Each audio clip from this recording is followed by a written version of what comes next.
Hi guys, good morning. Isang mapagpalang umaga po sa inyong lahat.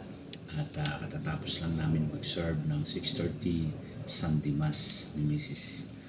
Ngayon, dito naman tayo sa ating focus tayo sa ating munting hanap buhay. Dito po sa isang sambong tea na kung saan ito po ay isang halamang gamot na bigay sa atin ng Panginoon. Ito po ay nakakatulong para sa mga taong may problema sa kanilang kidney.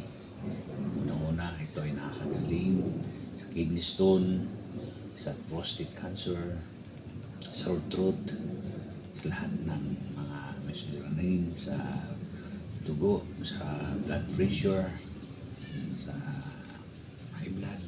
Mainam din po ito. Ito ay napakabisa ang halamang sambong tea. At ngayon umaga ay tayo ay magsasambong tea. Pero bago lahat, kapatid, kung ikaw ay nanonood sa video ko na ito, ito'y mag-aalay muna tayo ng panalangin, ng maiksing panalangin para sa ating Panginoon. Sabayan mo ko, kapatid, sa ngalan ng Ama, ng Anak, ng Diyos Espiritu Santo. Amen.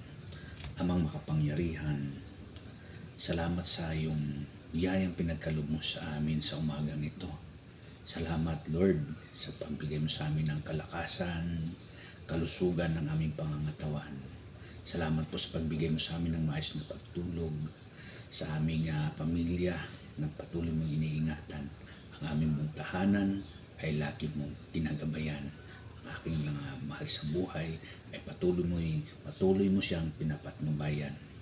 At sa aming mga pagkain na aming pinagsasulasaluhan sa oras na kami ay nagugutom, nariyan ang iyong pagpapalat biyaya ay kailanman hindi mo kami pinabayaan.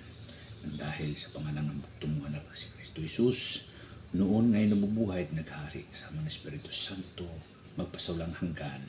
Amen. Sa ngalan ng Ama, ng Anak ng Espiritu Santo. Amen. Okay mga kapatid, ito ay tulad ng nasabi ko, ito ay isang halamang gamot na bigay sa atin ng Panginoon. No? Na ito ay ating pagyamanin, ito ay ating gamitin sa tamang paraan. Alright? Anhin mo man ang iyong kayamanan kung tayo ay wala sa Diyos. No? Kung ating buhay ay wala sa Diyos, sapat na. No? Sapat na tayo ay mayroong Diyos sa ating buhay. Yan ay napakalaking kayamanan. No? Napakalaking kayamanan sa ating buhay. Ang Diyos ang the best na kayamanan sa ating buhay, mga kapatid. No? Kaya kung tayo ay nabubuhay na wala ang Diyos, anhin man natin ang limpak-limpak na kayamanan na yan. Kung wala tayong Diyos sa ating buhay, wala ang lahat. Ang lahat ay nauuwi naman. Pagdating ng panahon, ang lahat ng mga bagay ay nagiging abo. Mabalik, kahit bakal pa yan ay nagiging kalawang. Yan ay mga kinakain ng mga tangan, kung ano-ano man, ito'y babalik sa mundo. Tayo ay nagmula sa lupa, kaya ang lahat ay babalik sa lupa. Kaya ang pinaka-the best, tayo ay magtiwala, magsamba, maglingkod sa ating Panginoon. Ang Diyos ang ating paglingkuran. Walang iba, si Kristo Jesus. Amen. Isang mapagpalang umaga sa inyong lahat. God bless. Bye-bye.